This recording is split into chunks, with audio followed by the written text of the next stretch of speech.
We've been hearing about the importance of adding antioxidants into our, not only our diet, but also in our skincare.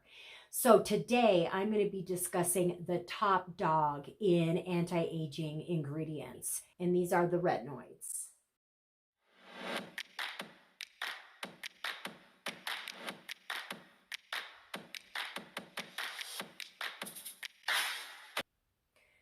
When it comes to the retinoids, we have both the over-the-counter options as well as the prescription options. So the prescription options are the tazarotene, tretinoin, and adapalene. And all of these are regulated by the FDA. Retin-A is the gold standard, and it has the most research behind it. Research is showing that tretinoin is hitting all of the retinoid receptors in the skin, and this is helping with collagen production. So in our late 20s and early 30s, that is when our own body starts decreasing its collagen production. Also, the top layer of our skin, which are dead skin cells, starts not turning over as quickly. So tretinoin is known to actually help with increasing that process as well. So what it's doing is it's thinning that top skin layer, as well as it's thickening the deeper layer where the collagen is. Another thing that studies are showing is that tretinoin also is helping to protect the collagen we do have against UV radiation.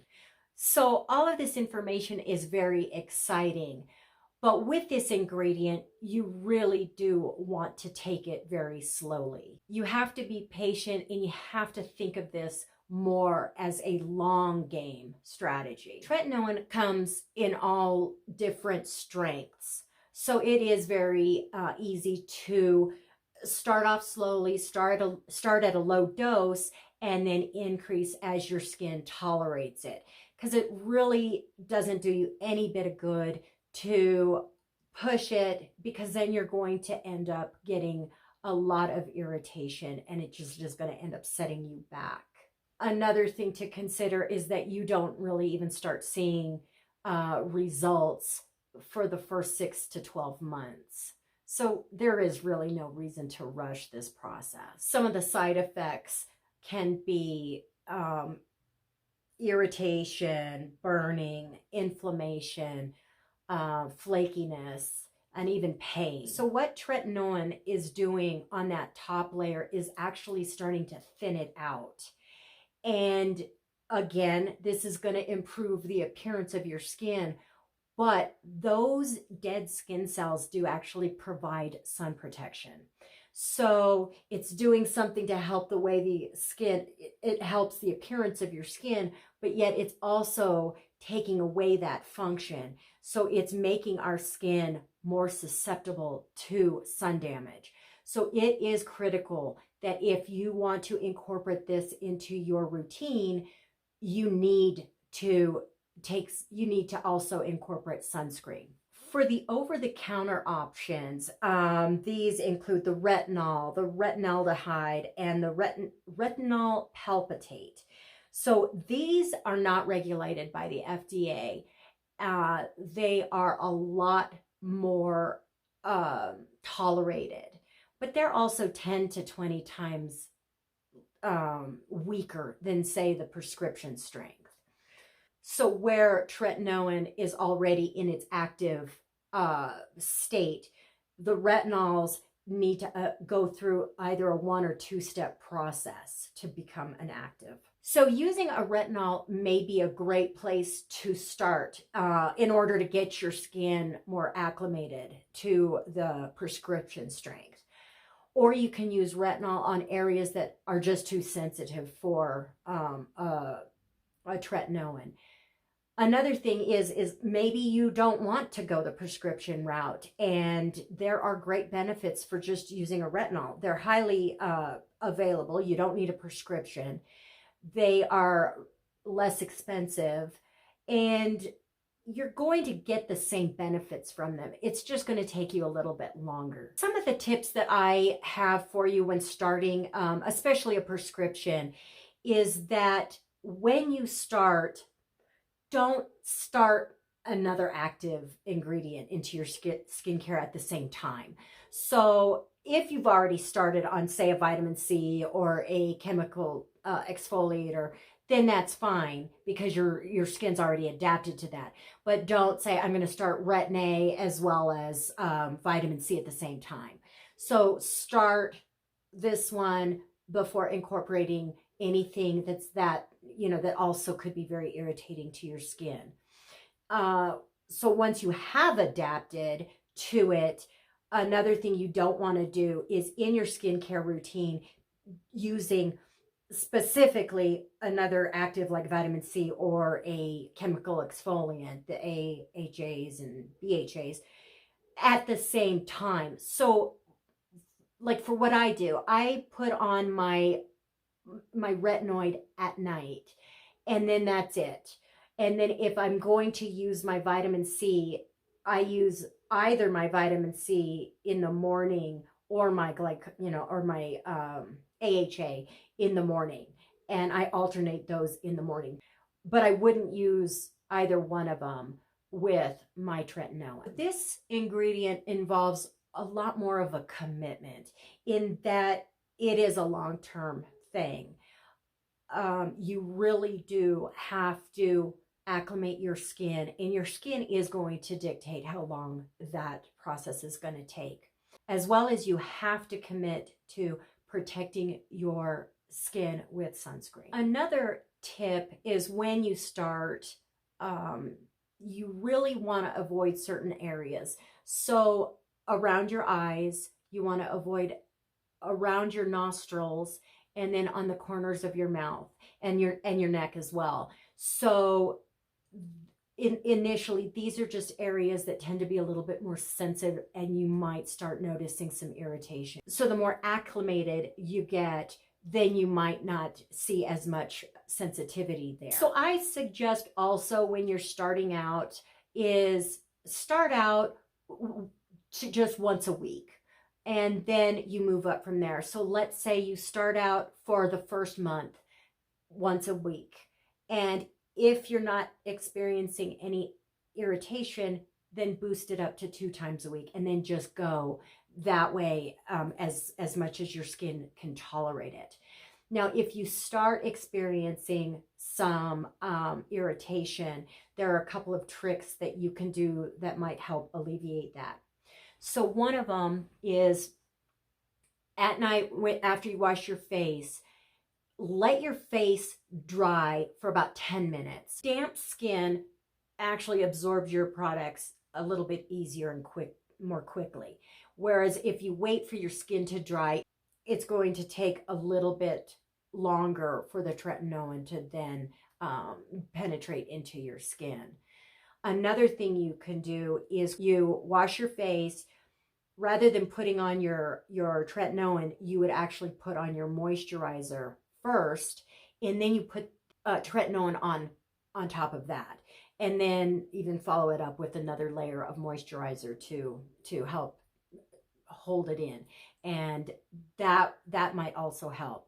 And then the final tip is you're just going to have to back off a bit. So let's say you moved up to 2 to 3 times a week and you started running into irritation, then you're going to want to back down to maybe 1 or 2 times a week. So I'm going to go ahead and tell you the retinoid products that I've used. But before I get to that, if you could please give me a thumbs up if you're enjoying this video and subscribe, that would really help me out a lot. Thank you. The Ordinary offers a few different retinoid products. So the one I tried was the Gran Active Retinoid 2% in squalane. And I really did not have any issues with that. My skin never really got aggravated by it or anything. They also have this same product at a 5%. So that would be an excellent place to start just to see how your skin tolerates it. I then moved on to a very low dose prescription that I got from my dermatologist, and it was like a 0.02%. And here I stayed on that for about a year and a half. And that's a really long time, I know. I was kind of incorporating other things along the way and just not really being too focused on getting this, getting my skin acclimated as quickly as possible. So I started off with this. I then wanted to move to a different product, and the product I wanted to try out was Curology. And if you're interested in hearing more about this, because I can actually do a whole other video just on Curology, but what this is an online product. They assess what your individual skin needs are, and they have several different active ingredients, but the most important one is the tretinoin. So not only do you not need a prescription for this, but you get your tretinoin, and as you feel your skin can tolerate it, then you can move up in the strength. So my skin is very oily and robust during the spring and summer months. When it's warm out, I really don't have any irritation generally, unless I'm messing around with something. But for the winter, the fall and winter months, I do notice that my skin does start to dry out a little bit and does start to get sensitive. So my strategy was that I wanted to get acclimated to the strength, the prescription that I was on, and then in the spring start my Curology. So once I ordered the product, it was the same strength that my skin was already used to, because I wanted to make sure that here I'm going from maybe 3 to 4 times a week to every single night using this product. The first month, it went perfect. I didn't have any irritation. My skin really did accept the product without any problems. So at that point, I thought, well, I can have it bumped up another strength. When I did that for the first month, I upped it. I did notice just slight tingling here and there. I didn't experience any other irritation. My skin didn't get red. It didn't dry out or anything. So I stayed on that strength for 2 months.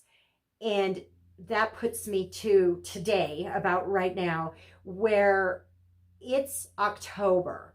So I'm going to just go ahead and ride it out for the cold, the winter months, and just let my skin acclimate to this strength.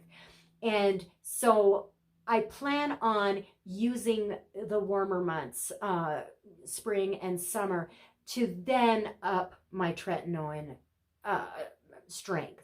So that's when I can adjust it higher and higher at that point. So I have an anti-aging skincare routine that includes all of the ingredients that I find important to my skincare routine. And this includes both a morning and a night schedule, since there are some ingredients, like I mentioned earlier, that you really do not want to take together. So I kind of took the guesswork out of it for you. So please feel free to go to my website and you can download this for free. I will have a link to my website in the description box below. So I know that I have laid out a lot of information for you. So if you have any questions, please leave them in the comments below.